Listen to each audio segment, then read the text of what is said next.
Hello મિત્રો, નવા video સાથે આપણી ચેનલમાં તમારું સ્વાગત છે। આજના વિડીયોમાં આપણે વાત કરીશું કે આપણે રેશન કાર્ડમાં ઈ-કેવાયસી મિત્રો કરી લીધા પછી આપણે જે કેવાયસી કરેલું છે જે સક્સેસફુલી થઈ ગયું છે કે રિજેક્ટ થયું છે એ કેવી રીતે ચેક કરવું। તો હવે સૌપ્રથમ મિત્રો તમારા મોબાઈલમાં તમે માય રેશન એપ્લિકેશન ઓપન કરશો એટલે આ રીતના ઇન્ટરફેસ આવશે। અહીંયા મિત્રો ઓલરેડી રજિસ્ટ્રેશન કરેલું છે।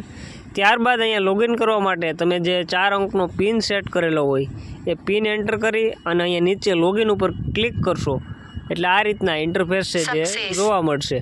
હવે મિત્રો ત્યારબાદ અહીંયા નીચે ઓપ્શન છે આધાર ઈ-કેવાયસી, જેના ઉપર તમે ક્લિક કરશો એટલે આ રીતના ઇન્ટરફેસ આવશે। ત્યારબાદ નીચેની તરફ સ્ક્રોલ કરશો એટલે અહીંયા ચેકબોક્સની અંદર ટીક આપી દેવાનું।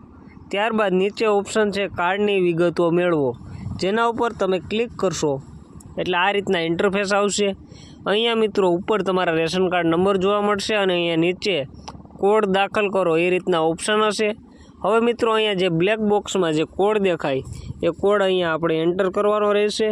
કોડ એન્ટર કરી અને અહીંયા નીચે મિત્રો ઓપ્શન જોવા મળશે કાર્ડના સભ્યોની વિગતો મેળવો, જેના ઉપર તમે ક્લિક કરશો એટલે આ રીતના તમારા રેશન કાર્ડમાં જેટલા પણ સભ્યો છે બધા સભ્યોના નામ જોવા મળશે।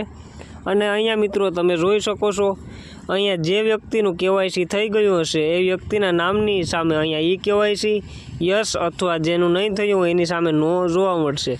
આ રીતે મિત્રો તમે પણ તમારા રેશન કાર્ડમાં જેટલા પણ સભ્યો હશે એ બધા સભ્યોનું કેવાયસી થયું કે નહીં એ ચેક કરી શકશો। આશા રાખો મિત્રો વિડીયો સારો લાગ્યો હશે। વિડીયો સારો લાગે તો વિડીયોને લાઇક કરજો અને ચેનલ ઉપર પહેલી વાર આવ્યા હોય તો ચેનલને સબસ્ક્રાઈબ કરજો।